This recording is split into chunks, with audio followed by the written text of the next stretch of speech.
Thank you, Jeff. So now we come to our final field talk this morning, and that is by a team representing the Theater of the Oppressed in New York City. Katy Rubin is the executive director, and Devyn Mañibo is the community engagement coordinator. Katy is also the founder of the Theater of the Oppressed in New York City, worked with Augusto Boal in Rio, in Brazil. And I want to say it's very dear to my heart that you do this work. I grew up and benefited. I grew up with the incredible power of the Theater of the Oppressed in Brazil at the time.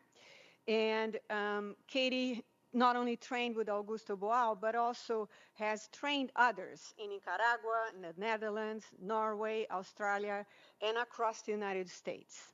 Devyn is an alum of the incredible Innovative Cultural Advocacy Fellowship at the Caribbean Cultural Center and Africa Diaspora Institute in New York City, a graduate of Hampshire College, having studied new media, performance, and queer studies. Please welcome them.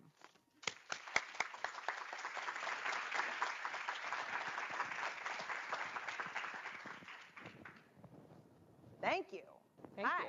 you. I'm Katy, I'm Devyn.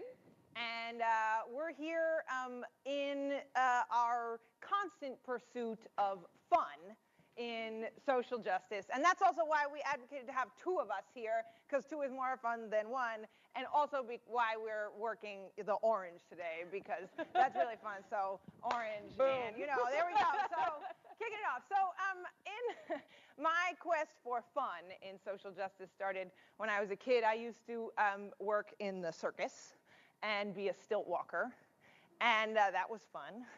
And I also used to, I was a part of a family that engaged in a lot of activism. So we, went on marches and protests, sometimes on stilts, and also engaged in civil disobedience when I was older. And I remember going, getting dragged to some meetings of activists, arguing about the best way to make social change, fighting with each other about, what kind of sit-in we should do, and That really sounds like a drag. Yeah. Like you were really dragged there, I like was on dragged many levels. there, right? And it really wasn't fun. And not only that, but I thought that was not a model for the world that I thought these folks were trying to create. And the people in the room didn't always reflect the problems they wanted to be working on. Right. So What are you going to do about it? Yeah, right. Didn't find it yet. And then when I was 21, I discovered Theater of the Oppressed and met Augusto Boal. And so Theater of the Oppressed was started by Boal in the 60s and 70s in Brazil and South America, and now is practiced all over the world. Mm-hmm. And the way it works is that communities facing oppression build plays about their lived experiences, perform them for their peers and their neighbors and strangers who are not just spectators, but are also spect-actors. Yes, because they, right, all of us are actors and spect-actors. They are invited to join the actors on stage and improvise, try out new ideas, new solutions to the problem in the moment, a rehearsal for reality.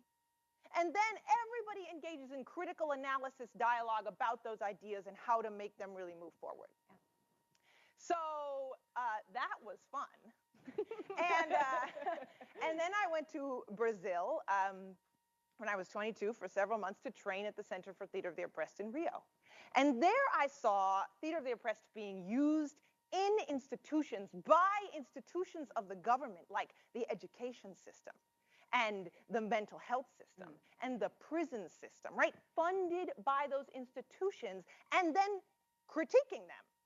So I went to a play in what they called a prison for the criminally insane, which was an institution that looked like a prison for people with mental illness who had been convicted of any kinds of crimes. And the man who I saw perform a play with his peers had been arrested, had been living in this institution for 30 years because he was convicted of stealing a chicken. And he had never been released because he didn't have family to accept him. And so I was at a play where he was performing that story and also now his trouble getting access to healthcare in that institution. And there were prison officials, corrections officers, and officials in the audience who had to think about how those problems relate to their own lives, and then had to think, what would I do in that moment? And maybe even, am I going to get up on stage and try something? And I had never seen that kind of boundary breaking and that kind of creative idea making for real entrenched problems ever before. Sounds pretty fun to me. Yeah, it was entirely fun.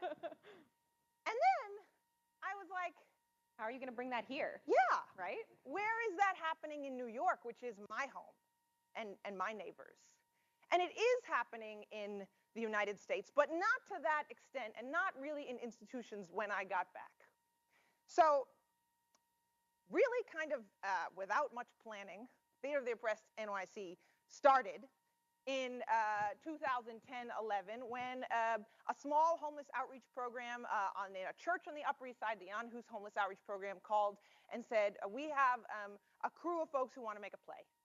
And we made one play called It Could Happen to You, and all of a sudden that turned into a tour of shelters and soup kitchens. And all of a sudden folks were calling us up and asking if other organizations could do the same thing, like Housing Works, like the Ali Fournet Center, like the Fortune Society, like the Center for Court Innovation, like CASES, like the IRC, all of those kinds of organizations. And like Hedrick Martin Institute up here.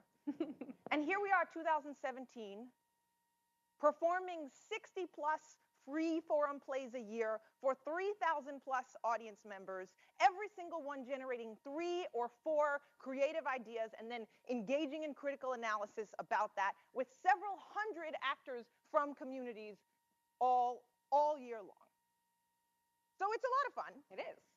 But at some point, a couple years in, we got frustrated. Because we're having these performances, you know, like somebody's coming up and trying to convince the HRA worker to give them their food stamps. It's not always going to get you where you need to get. Right. Like, is the HRA worker having a good day or not? Right? That's not the way that change is made. And all the audience members and the actors were like, okay, so we can talk to each other, but actually some of these problems are structural. And they're about the rules and the systems that are holding these problems in place. So how are we going to take that to the next level? Right. Right. So we thought we need to take these plays in front of the rule makers. And we need to get the rule makers and the people who influence the rule makers to take this process seriously. Because we think that we need creative solutions to some problems that have been going on for a long time. So we started engaging in legislative theater, the formula for which we call watch, act, vote.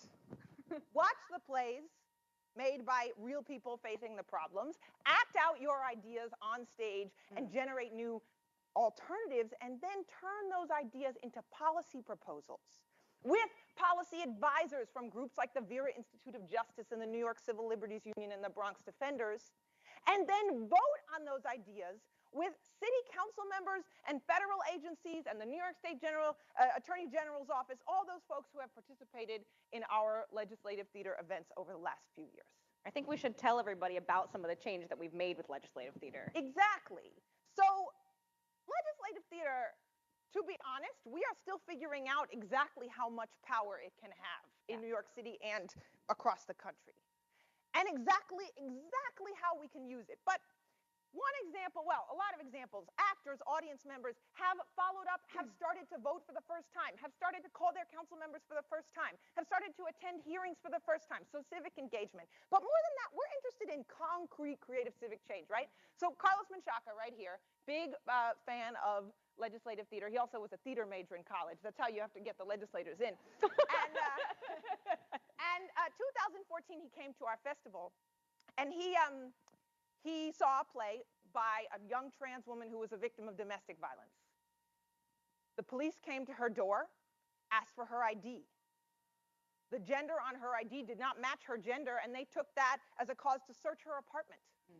They found syringes in her apartment that she was using for hormones, and they arrested her, calling it drugs.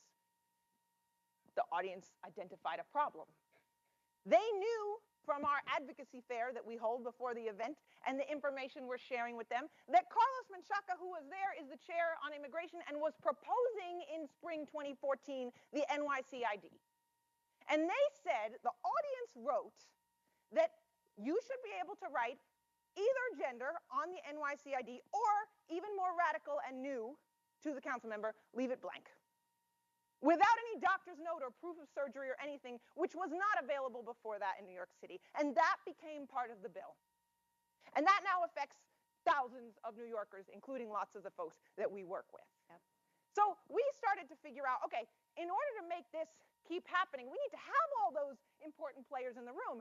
And that's where we turned to Devyn. Yes.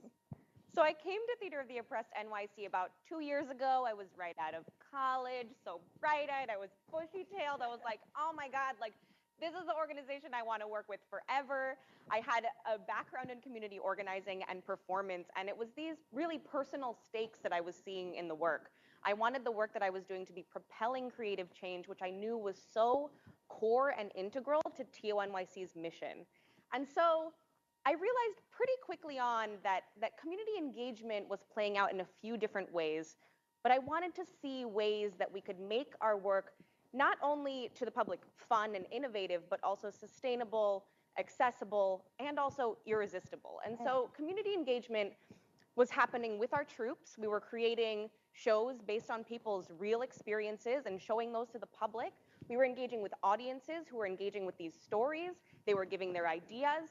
And then also, it was happening with the relationships that we were building with the Legislative Theater Festival. Like you're saying, we're working with organizations as policy advisors, we're working with city agencies, and we're also engaging organizations in our advocacy fairs.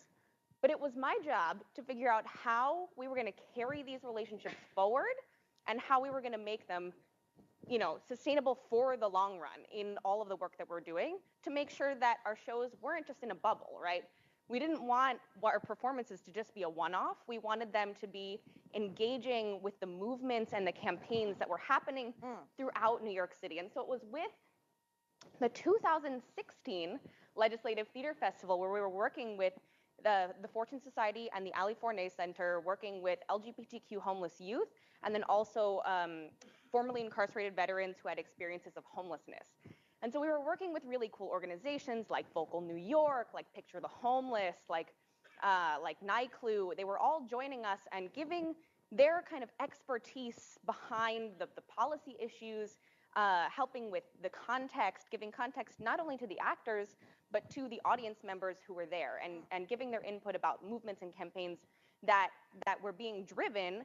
And this was how we could loop ourselves in by putting in that kind of creative and innovative way of community organizing. So how did we do that? So we did that with an initiative that we're calling Tune In and Turn Out, right? So tuning in, so being good listeners and listening to what's happening around us, because we need to be responsive to movements, we need to be responsive to campaigns, we need to be responsive to the activism that's happening. We're not inventing this. None of us are inventing this, because this work is already being done on the ground.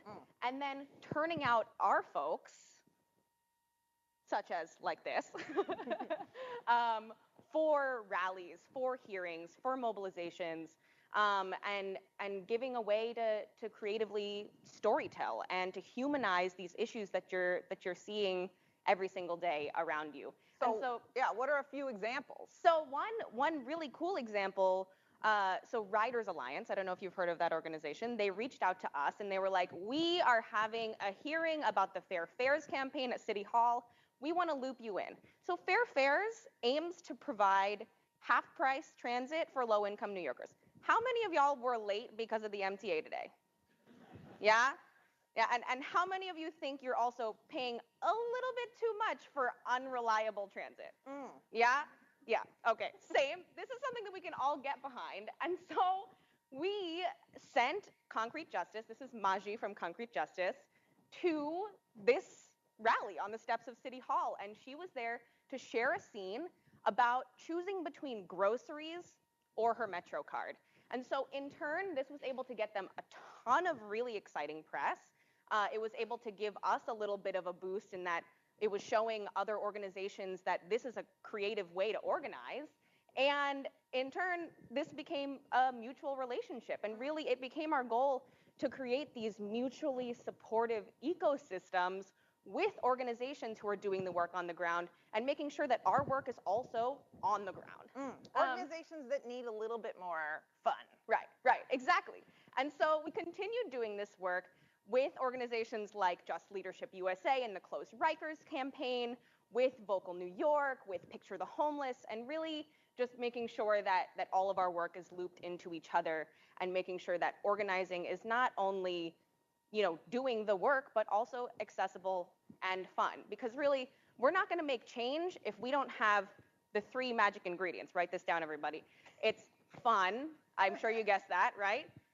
Community voices and civic engagement. Those are the 3 things that you really, really need to move forward. And so this is, you know, a photo of one of our advocacy fairs before the Legislative Theater Festival, where we were able to mobilize over 50 organizations working around issues of immigration, working around issues of cultural equity and access for low-income New Yorkers, working around issues of restorative justice and youth who have been involved with the justice system.